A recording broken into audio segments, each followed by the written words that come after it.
Have you ever looked at the price of something and thought, wait a second, wasn't this way cheaper just a few years ago? Maybe it's a cup of coffee, rent, or even something as boring as toothpaste. And then someone drops the word inflation. Like it explains everything. But what actually is inflation? Why does it feel like our money is slowly disappearing even when we're not spending it? Today, let's talk about how inflation became the silent thief that sneaks into our wallets at night, takes a little here, a little there, and somehow ends up robbing us without ever getting caught. Let's start simple.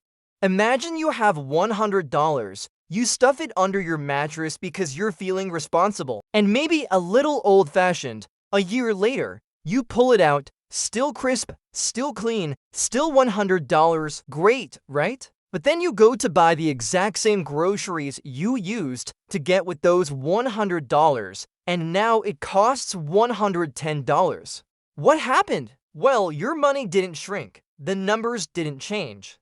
But what you can buy with it that changed, that's inflation in action. It's not your money losing weight, it's prices getting heavier. Inflation is basically when the general level of prices for goods and services goes up over time. And when that happens, each unit of currency buys fewer and fewer things. Now, a little bit of inflation is normal. In fact, most economists think it's a good thing as long as it stays under control. A slow, steady rise in prices usually means the economy is growing, people are spending, businesses are making money, that's all good. But too much inflation, that's when things get scary. That's when it stops being a background hum and starts sounding like an alarm bell. So how does it even begin? Well, picture an economy like a giant party. Everyone's got some money, music is playing, people are dancing and buying stuff. Then someone shows up with a big bucket of punch, but this punch is money. They start pouring more and more into everyone's glass. At first, it feels great. Everyone has more to spend. But suddenly, the prices at the snack table start going up. Because if everyone has more money, but the snacks are still limited people start bidding higher just to get them. That's inflation. Now, who brings this punch to the party? Often, it's the government or central banks. They might print more money or lower interest rates to encourage borrowing and spending, especially in tough times like recessions. This isn't evil. It's actually part of how modern economies are managed. But if too much money chases too few goods, prices rise. That's basic supply and demand. And inflation isn't always caused by printing money. Sometimes it's because of rising costs like oil becoming more expensive, or supply chains getting clogged, or even wages increasing rapidly. If businesses have to pay more to operate, they often raise prices to stay afloat. Here's where it gets sneaky. Inflation doesn't announce itself. It doesn't send you a message saying, hey, I just reduced the value of your savings by 8% this year. Cheers. Nope, it just quietly makes your money less powerful. You don't feel it immediately. It's not like a tax where they take money from you upfront.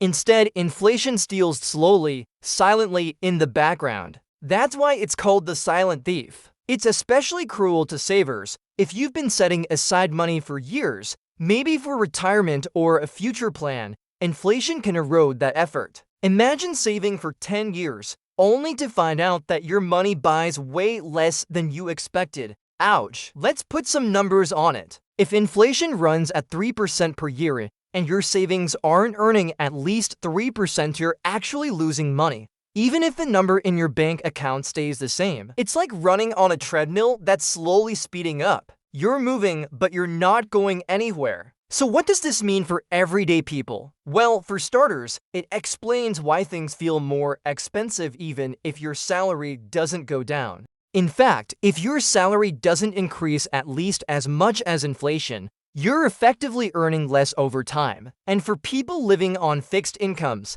like retirees, inflation can be devastating. If their pension stays flat but prices keep rising, every trip to the grocery store gets harder. Now, here's something wild. Some level of inflation is actually planned. Most central banks target around 2% inflation per year. Why? Because a bit of inflation encourages people to spend rather than hoard money. If you know your cash will be worth less next year, you're more likely to use it today, which keeps the economy moving. But there's a fine line. Too little inflation nor even deflation, where prices drop can lead to stagnation. People stop buying because they expect prices to fall more.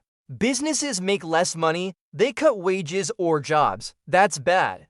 On the other hand, too much inflation and we're talking double digits or more can spiral out of control. That's called hyperinflation. It's when money becomes practically worthless. You might have seen pictures from places like Zimbabwe or Venezuela where people carried bags of cash just to buy bread. That's not just inconvenient, it's catastrophic. So we aim for the Goldilocks zone, not too hot, not too cold, just right. But here's the thing, inflation doesn't hit everyone the same way. If you owe money like a mortgage or student loans, some inflation can actually help you. That's because you repay your debt with cheaper dollars. Your fixed monthly payment stays the same, but your income hopefully rises with inflation, making it easier to pay. On the flip side, if you're a lender or if your income is fixed, then inflation eats away at your wealth. That's why the rich tend to invest in things that fight inflation: stocks, real estate, commodities. These assets often rise in value over time, or at least keep pace with inflation. Meanwhile, people with only cash savings, they're the easiest targets for the silent thief. So what can we actually do about it? Well, we can't stop inflation entirely.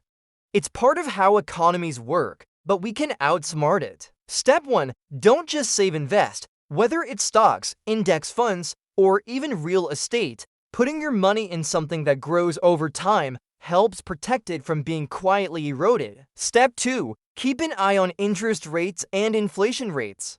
If your savings account earns 1% interest but inflation is 5%, you're going backwards. Time to rethink where that money sits. Step 3. Increase your earning potential. That could mean learning new skills, switching careers, or finding ways to create extra income. If your income grows faster than inflation, you stay ahead of the game. And finally, stay curious. A little financial awareness goes a long way. Understanding inflation isn't just about economics, it's about protecting your future. So next time someone says, "Oh, prices are going up again," you'll know why. You'll know what's happening behind the scenes.